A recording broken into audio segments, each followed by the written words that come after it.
Assalamualaikum warahmatullahi wabarakatuh. Bismillahirrahmanirrahim. Ashhadu an la ilaha illallah wa ashhadu anna Muhammadar Rasulullah. Allahumma salli ala sayyidina Muhammad wa ala ali sayyidina Muhammad. Rabbi syrah li sadri wa yassir li amri wahlul 'uqdatam min lisani yafqahu qawli. Amin. Bismillahirrahmanirrahim. Salam hormatku buat para sahabat-sahabatku tercinta, jamaah uripe Allah dimanapun Anda berada, baik yang ada di dalam ataupun yang ada di luar negeri. Semoga kita semua senantiasa di dalam kepahaman, senantiasa di dalam kekuasaan dan hidayah Allah Subhanahu wa ta'ala. Amin ya rabbal alamin. Sebelum kita awali kajian di pagi yang indah ini berlokasi di kampung halaman kami, yakni di Kota Pasuruan, Pelabuhan, Jawa Timur. Marilah kita kemahkan bersama-sama di dalam nyawa, di dalam jiwa, di dalam hati, di dalam ruh, dan di dalam kehidupan ini dengan kalimah-kalimah thayyibah. Subhanallah walhamdulillah wa la ilaha illallah wallahu akbar wa la hawla wa la quwwata illa billahil aliyyil azim.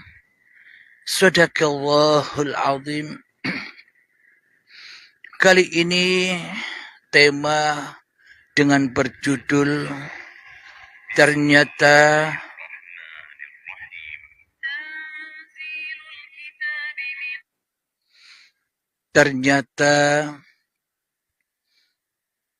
agama yang ada di dunia ini ternyata agama yang sesat. Apapun nama-nama agamanya di dunia ini, agama yang sesat, yakni agamanya hawa nafsu. Iblis dan setan telah memetak-metak hati manusia dengan memasuki agama-agama yang ada di dunia ini, dengan tujuan masuk di dalam nama-nama agama yang ada di dunia ini. Tujuannya hanyalah untuk masuk di dalam agamanya Tuhan, masuk di dalam agama akhirat. Jadi seluruh manusia bila di dalam hatinya masih berpegang teguh dengan agama-agama lahiriahnya, dengan agama-agama badaniyahnya dan golongan-golongan agama yang ada di dunia ini, masih berpegang teguh di dalamnya, sementara hatinya masih ingkar kepada Tuhan yang telah menciptakannya, sementara hatinya kufur kepada Tuhan yang telah menciptakannya, sementara hatinya menyerupai Tuhan di dalam hatinya, maka semua itu masih agama-agama yang sesat di sisi Allah. Akan tetapi bagi iblis dan setan, bagi hawa nafsu, itu memang agama-agama yang terbaik, agama-agama yang termulia. Jare karepe dewe, kata hawa nafsunya sendiri. Apapun agama yang aku peluk, seumpama Islam terbaik dari agama-agama yang lain di dunia ini.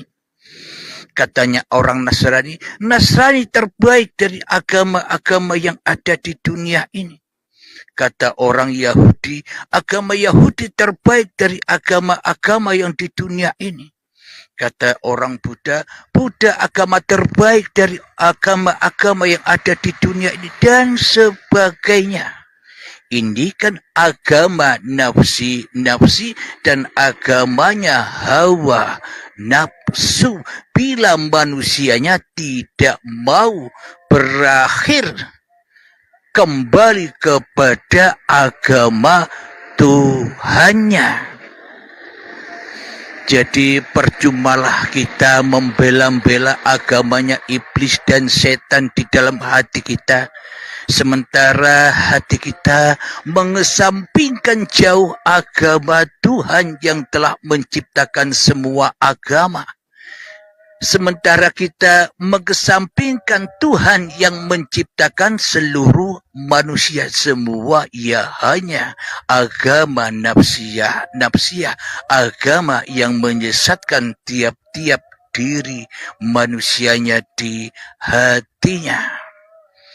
Alhamdulillahirabbil alamin. Jadi agama yang benar di sisi Allah itu agama yang bagaimana? Agama yang benar di sisi Allah itu adalah, mohon kita buka di dalam surat Az-Zumar. Bismillahirrahmanirrahim. Tanzilul kitabi minallahil azizil hakim. Yang artinya kitab Al-Quran ini diturunkan oleh Allah yang maha mulia, maha bijaksana. Inna anzalna ilaikal kitaba bil haqqi fa'budillaha mukhlishan lahuddin. Sesungguhnya kami menurunkan kitab Al-Quran kepadamu dengan membawa kebenaran. Maka sembahlah Allah dengan tulus ikhlas beragama kepadanya. Berarti bila kita mempersembahkan kepada Allah dengan tulus ikhlas, itulah agama Allah. Apa maknanya? Kita kembalikan hidup dan badan ini kepada Allah. Kita kembalikan ilmu dan amal-amal yang selama ini kita lakukan kepada Allah. Kita kembalikan seluruh aktivitas tubuh, aktivitas rasa di dalam hati kita kepada Allah. Itulah yang dimaksud agama Allah. Pasrahnya kembali manusia kepada asal usulnya, yakni dari tiada menjadi tiada lagi, dari goib maka menjadi goib lagi, dari tak wujud maka menjadi tak wujud lagi, dari mati kembali kepada kematiannya, dari yang goib kembali kepada goib. Jadi sebenarnya yang goib itu Tuhan apa manusia? Bila Tuhannya goib, maka bagaimana mungkin yang goib, yang tak ada, bisa menciptakan yang ada? Bila Allah goib, bagaimana mungkin bisa mewujudkan segala sesuatu, termasuk mewujudkan diri kita? Itulah salah pengertian, salah pahamnya manusia di dalam beragama selama ini.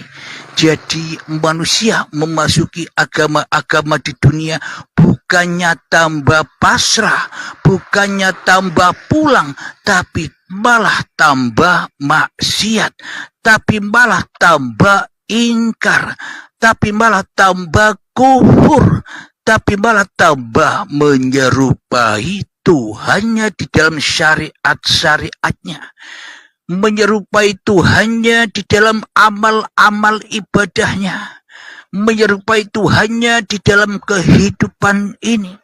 Padahal Allah Sang Maha Pencipta telah berfirman, Inna solati wa nusuki wa mahyaya wa mamati lillahi rabbil alamin.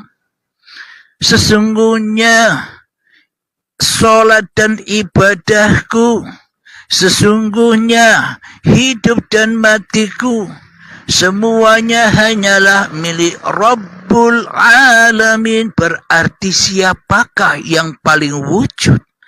Salat dan ibadah itukah yang paling wujud? Hidup dan mati itukah yang paling wujud? Daripada yang menciptakan kesemuanya itu. Inilah yang dimaksud selama ini kita mengikuti agama-agama iblis dan setan supaya mereka bisa dengan mudahnya mengadu domba pemeluk agama itu dengan agama-agama yang lain. Akan tetapi siapapun kamu, siapapun Anda, siapapun kita, dan apapun nama-nama agama yang kita peluk, bila di dalam hati kita sudah mau menyempurnakan agama-agama yang kita peluk, yakni kembali kepada Sang Pencipta agama dan Sang Pencipta diri manusia kita, maka ya ayyuhalladzina amanu udkhulu fis-silmi kaffah. Wahai orang-orang yang beriman. Siapakah orang-orang yang beriman itu? Seluruh manusia yang mengakui di dalam hatinya bahwa dirinya hanyalah makhluk, bahwa dirinya hanyalah ciptaan, bahwa dirinya hanyalah manusia yang diciptakan Tuhan. Maka kembalilah, sempurnakanlah keberadaanmu di dalam keberadaan Tuhanmu. Bila diri Allah yang wujud, maka nyahlah, maka hancurlah dirimu di hatimu. Maka itulah yang dimaksud la ilaha illallah. Itulah agama Allah. Bila tiada Tuhan selain Tuhan yang menciptakan diri tiap-tiap manusia, itulah yang dimaksud agama akhirat.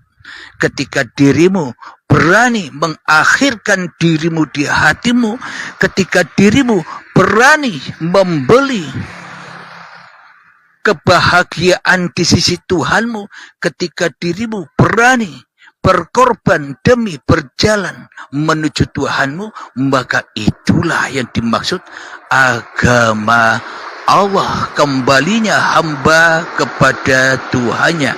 Inna lillahi wa inna ilaihi roji'un. Ketika hati hamba kembali kepada Tuhannya, itulah yang dimaksud manusia berbondong-bondong memasuki agama Tuhannya, yakni apa? Mati keberadaan kewujudan diri manusianya, mati keberadaan kehidupan diri manusianya, mati keberadaan kekuasaan diri manusianya, mati bisanya sholat manusianya, mati bisanya ibadah diri manusianya, mati bisanya sholawatan, zikiran diri manusianya di hatinya. Kenapa? Karena semua sudah lillahi ta'ala, pulang kepada Allah sebagai penguasa diri manusianya, pulang kepada Allah sebagai penjaga diri manusianya, pulang kepada Allah sebagai pemelihara diri manusianya, pulang kepada Allah sebagai yang mencukupi seluruh kebutuhan manusianya. Itulah yang disebut agama Allah.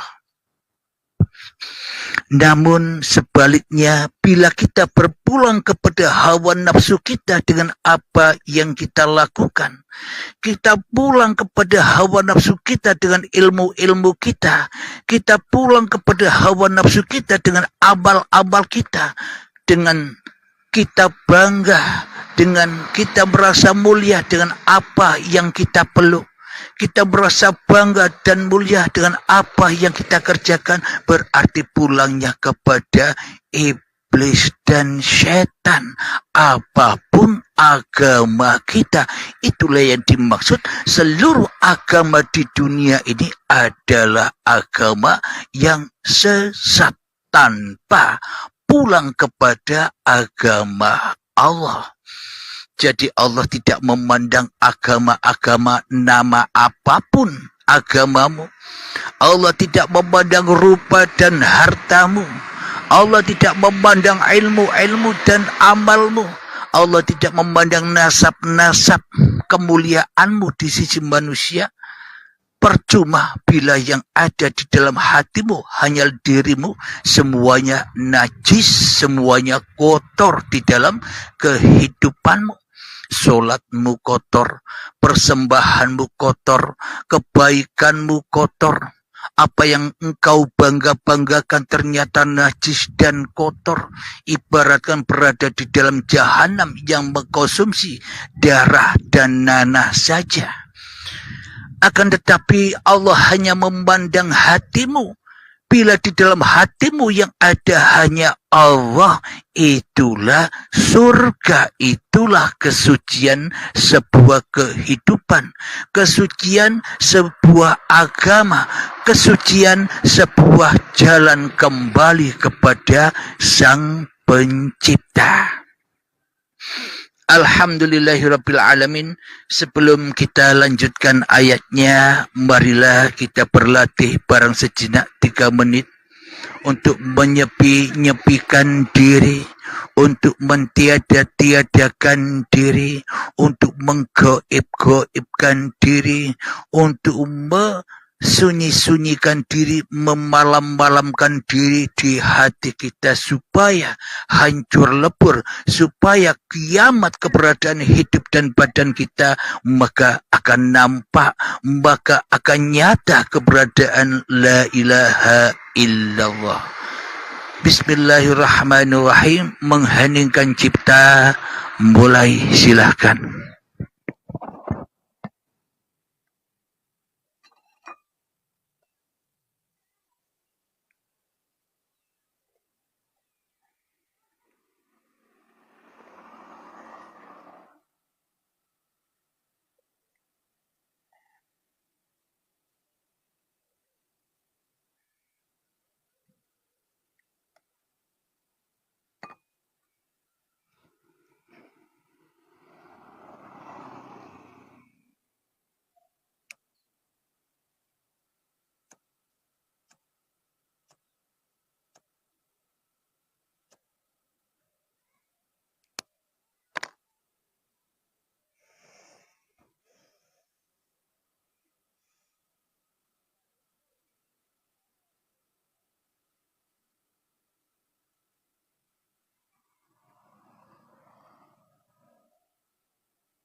Alhamdulillahirrabbilalamin. Mengheningkan cipta selesai.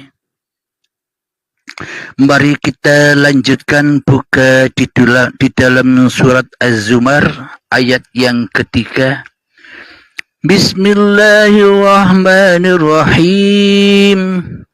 Ala lillahi dinul khalis walladzina اتخذوا من دونه أولياء ما نعبدهم إلا ليقربونا إلى الله زلفى إن الله يحكم بينهم فيما هم فيه يختلفون إن الله لا يهدي من هو كاذب كفار, yang artinya ingatlah hanya milik Allah agama yang murni dari syirik, dan orang-orang yang mengambil perlindungan selain Dia berkata, kami tidak menyembah mereka, melainkan berharap agar mereka mendekatkan kami kepada Allah dan dengan sedekat-dekatnya. Sungguh Allah akan memberi putusan di antara mereka tentang apa yang mereka perselisihkan. Sungguh Allah tidak memberi petunjuk kepada pendusta dan orang-orang yang sangat ingkar. Jadi masing-masing diri kita sudah tahu kita ini diberi petunjuk apa tidak oleh Allah. Bila di dalam hati kita senang, suka, bahagia dengan kajian-kajian hakikat dan makrifat, itu tandanya kita diberi hidayah, diberi petunjuk kepada jalan-jalan agama Allah. Akan tetapi bila hati kita masih ingkar kepada Allah, bila hati kita masih syirik kepada Allah, bila di dalam hati kita masih menonjol kewujudan kekuasaan hidup dan badan manusianya, maka itulah jalan-jalan orang yang disesatkan oleh Allah. Jadi bagi kita, terutama khususnya diri saya dan para sahabat-sahabat yang sudah berbaiat, tenangkanlah diri Anda karena Anda sudah berada di wilayah ilahiyah, sudah berada di wilayah alam baka, sudah berada di alam baka yang ditakuti oleh seluruh manusia. Siapa manusianya yang tidak takut mati? Siapa manusianya yang tidak takut pindah dari alam fana, alam yang rusak di dunia ini, pindah ke alam baka? Karena alam baka bagi hawa nafsu, karena alam baka bagi iblis dan setan itu menakutkan. Kenapa? Karena iblis dan setan takut bila orang-orang yang telah disesatkannya kembali kepada Tuhannya. Iblis dan setan takut bila hamba-hamba yang sudah dijerumuskan ke dalam api neraka, ke dalam jahanam, yang sudah kumpul lama dengan iblis dan setan takut bila manusianya kembali pulang kepada Tuhannya. Maka dari itu menakutkan sekali alam baka ini. Maka dari itu sangat menakutkan sekali kematian ini bagi hawa nafsu. Bila hawa nafsu masih menjadi raja, yang paling ditakuti di dalam hatinya yakni kematian. Bila disebut kata kematian, bergetarlah arasnya, bergetarlah jiwanya, bergetarlah rohnya, bergetarlah nyawanya, dan bergetarlah hatinya. Bila mendengar kata-kata baiat harus mati, maka ia jauh-jauh meninggalkan kematian, karena diri manusianya sesungguhnya tak mau tidak jadi Tuhan lagi. Karena hawa nafsu maunya hidup terus. Karena hawa nafsu maunya hidup selama-lamanya. Bahkan orang-orang yang sudah kembali kepada Allah, bahkan orang-orang yang sudah meninggal, di dalam kuburan tidak rela dan tidak ridho bila mereka sudah meninggal. Tidak rela dan tidak ridho bila mereka sudah kembali kepada Allah. Apa buktinya? Anggapan kita selama ini di dalam kubur masih dihidupkan kembali, di dalam kubur masih disiksa, di dalam kubur didatangi oleh malaikat mungkar dan nakir. Itulah bukti tanda bahwa manusia tidak rela mati demi Tuhannya. Manusia tidak rela kapanpun manusia dikatakan mati. Kenapa? Karena manusia masih menerima ujian, masih menerima nikmat dan sengsara di dalam kuburan. Logikanya begini, bila manusia yang ada di kuburan dihidupkan kembali, marilah kita berlomba dengan mungkar dan nakir untuk menyelamatkan saudara kita yang baru mati. Kita gali lagi kuburannya agar mereka hidup lagi dan berkumpul dengan kita lagi di dunia. Bila memang dihidupkan lagi. Tapi toh nyatanya di dunia ini tak ada ceritanya manusia yang sudah mati kembali ke dunia. Jadi kadang ada orang yang mati pulang kembali ke rumah, itu kan mati siri, maknanya belum mati total jenderal. Masih berada di alam mukasyafa. Di dalamnya ia ditunjukkan apa yang sudah dilakukannya, yakni di dalam alam imajinasi. Jadi sesungguhnya alam yang di dalam kuburan-kuburan dohir itu bagaimana rasanya? Ya seperti rasanya ketika kita belum ada di dunia ini. Awal goib ya kembali goib. Awal tiada ya kembali kepada ketiadaan. Awal mati ya kembali kepada mati. Apa rasanya mati? Ya raono rasane. Tak ada rasanya. Yang ada hanya la ilaha illallah. Rasanya sang dalang sendiri, rasanya uripe Allah dewe. Manusianya di mana? Meneng wae. Manusianya di mana? Enjoy wae bagi orang-orang yang sudah berbaiat. Alhamdulillahirabbil alamin.